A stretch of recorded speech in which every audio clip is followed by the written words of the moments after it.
Hello guys, कैसे हैं आप सब। उम्मीद करता हूँ अच्छे होंगे।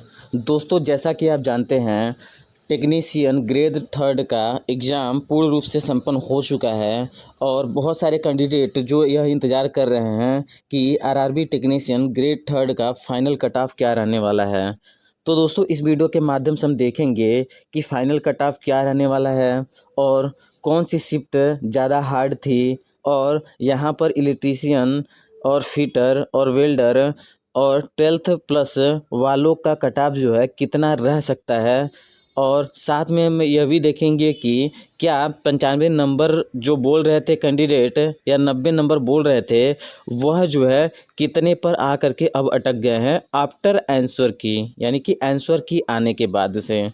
और यह भी हम देखेंगे साथ में कि नॉर्मलाइजेशन में किस शिफ्ट को ज़्यादा फ़ायदा होने वाला है, क्योंकि जैसा कि आप जानते हैं इसमें जो सेकंड शिफ्ट है उसमें सबसे ज़्यादा यानी कि हार्ड क्वेश्चन पूछे गए थे।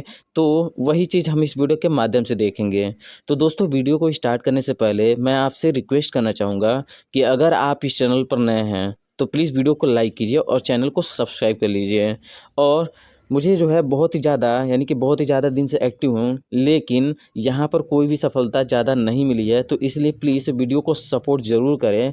तो दोस्तों, अब हम देखते हैं कि आरआरबी टेक्नीशियन ग्रेड थर्ड का फाइनल कट ऑफ क्या रह सकता है। उससे पहले हम सबसे पहले यह देखेंगे कि यहाँ पर जैसा कि आप जानते हैं आरआरबी टेक्नीशियन का 2018 में जो भर्ती आई थी, वहाँ पे जो नॉर्मलाइजेशन है वो 18 मार्क तक का देखने को मिला था। लेकिन इस बार यानी कि वर्ष 2024 में कितना नॉर्मलाइजेशन मिल सकता है और कौन सी शिफ्ट हार्ड है। तो सबसे हार्ड शिफ्ट की बात करें तो यहाँ पर यानी कि जो 20 दिसंबर की सेकेंड शिफ्ट थी वह थोड़ी हार्ड थी। उसके अलावा 23 दिसंबर की फर्स्ट सेकेंड थर्ड जो है यह तीनों ही हार्ड देखने को मिला है। और 24 की फर्स्ट सेकेंड थर्ड भी हार्ड देखने को मिला है। और उसके अलावा अगर बात करें 26 की, तो 26 की जो सेकेंड और थर्ड है यह थोड़ा हार्ड देखने को मिला था। और 27 की जो सेकेंड थर्ड है ये भी हार्ड देखने को मिला है। और 28 की जो ऑल शिफ्ट है यह हार्ड है। यानी कि ऑलमोस्ट अगर देखा जाए तो सभी हार्ड या सभी इजी हैं। यानी कि यहाँ पर हार्ड और इजी शिफ्ट कुछ नहीं होता है। यानी कि आप जिसमें करके आगे अच्छा, वह आपके लिए इजी शिफ्ट हो गया। और अगर आपने सही से नहीं किया यानी कि, तो वो आपके लिए हार्ड शिफ्ट हो गया।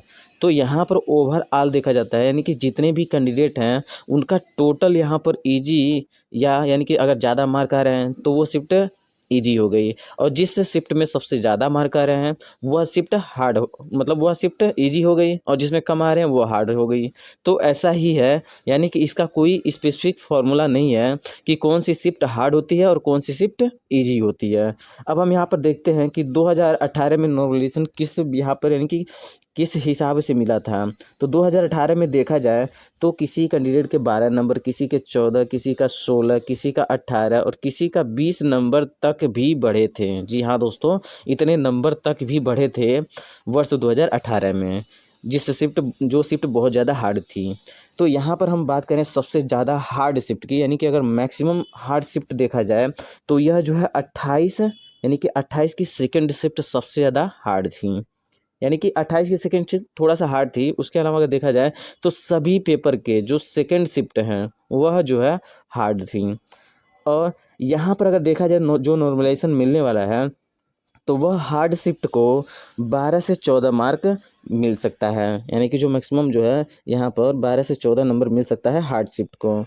और हम बात करें यहाँ पर यानी कि मीडियम शिफ्ट, तो यह जो है मीडियम शिफ्ट को 7 से 8 मार्क बढ़ता है, यानी कि मिलता है।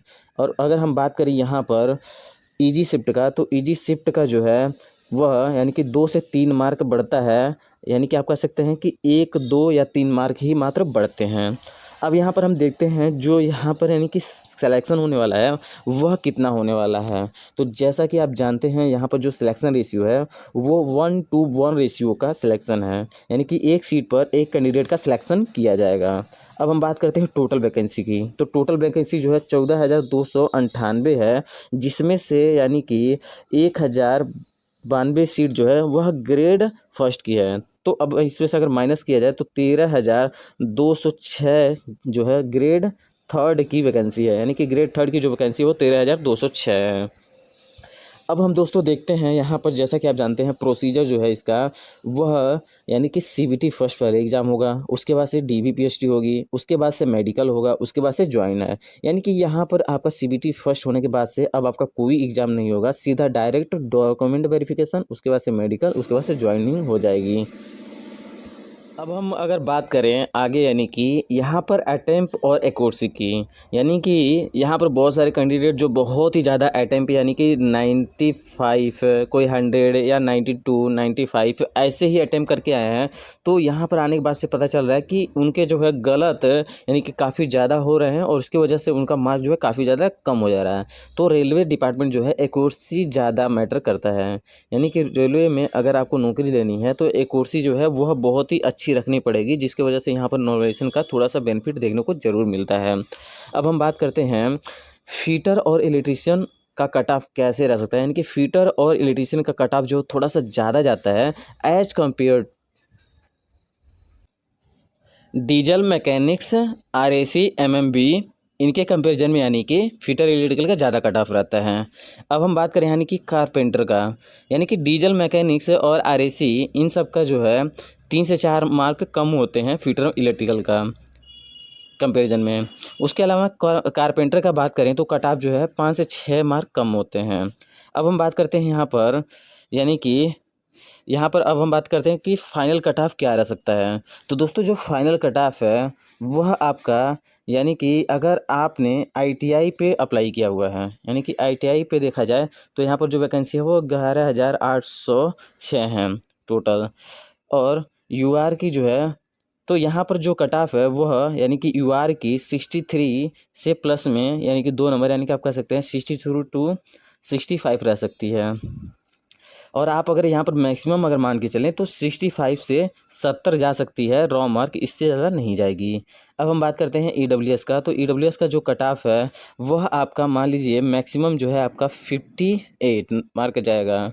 और अब हम बात करते हैं OBC का, तो OBC का जो कट ऑफ है वह 60 से, यानी कि 60 से ज़्यादा जाएगा, यानी कि 60+2 मान लीजिए जाएगा। अब यहाँ पर देखा जाए बात यानी कि SC की, तो SC का जो कट ऑफ है वह 55 से 60 के बीच में रह सकता है। और हम बात करें ST की, तो कट ऑफ जो है वह 52 to 56 जा सकती है। और अब यहाँ पर हम बात करें PWD का, तो यहाँ पर जो कट ऑफ है वह 50 जा सकता है। अब दोस्तों हम बात करते हैं यहाँ पर, यानी कि फिजिक्स, केमिस्ट्री, मैथ, यानी कि PCM लेवल पे जिन्होंने भी फॉर्म भरा था और एग्ज़ाम दिया है उनका कट ऑफ क्या रह सकता है। तो PCM ग्रुप के लिए, यानी कि अगर आप UR कैटेगरी से हैं तो जैसा कि आप जानते हैं PCM ग्रुप के लिए बहुत ही ज़्यादा हाई कट ऑफ जाती है, क्योंकि यहाँ पर यानी का डायरेक्ट जो है सिलेक्शन होता है, और यहाँ पर काफ़ी ज़्यादा हाई कट ऑफ जाती है, क्योंकि यहाँ पर कंपटीशन भी बहुत ज़्यादा होता है। यानी कि बहुत सारे जो कैंडिडेट होते हैं, यानी कि आप कह सकते हैं कि सभी के पास ITI की डिग्री नहीं होती है, इसलिए जिसके पास नहीं होता वो मोस्टली PCM से ही फाइट करते हैं। तो यहाँ पर यानी कि UR की जो कट ऑफ है वह 73+ जाने का संभावना है। और हम बात करें यहाँ पर OBC का, तो OBC का जो कट ऑफ है वह 70 जाएगा। और यहाँ पर SC की जो कट ऑफ है वह 65+ जा सकती है, और ST की जो कट ऑफ है वह 62+ जा सकती है। और अब हम बात करते हैं PWD का, तो PWD का जो कट ऑफ है वह 60 से प्लस में जाने का संभावना है। तो दोस्तों यह थी इन्फॉर्मेशन, उम्मीद करता हूं कि आपको ये इन्फॉर्मेशन अच्छी लगी होगी। अगर आपको ये इन्फॉर्मेशन अच्छी लगी हो तो प्लीज़ वीडियो को लाइक कीजिए और चैनल को सपोर्ट कीजिए। दोस्तों मुझे बहुत ही ज़्यादा समय हो गया यानी कि यूट्यूब पे काम करते हुए, लेकिन मेरा जो है कोई सपोर्ट नहीं करता है, इसलिए प्लीज़ सपोर्ट ज़रूर करें, जिससे कि आपको जेन्युइन इन्फॉर्मेशन मैं दे सकूँ। Thanks for watching, wish you all the best, bye bye.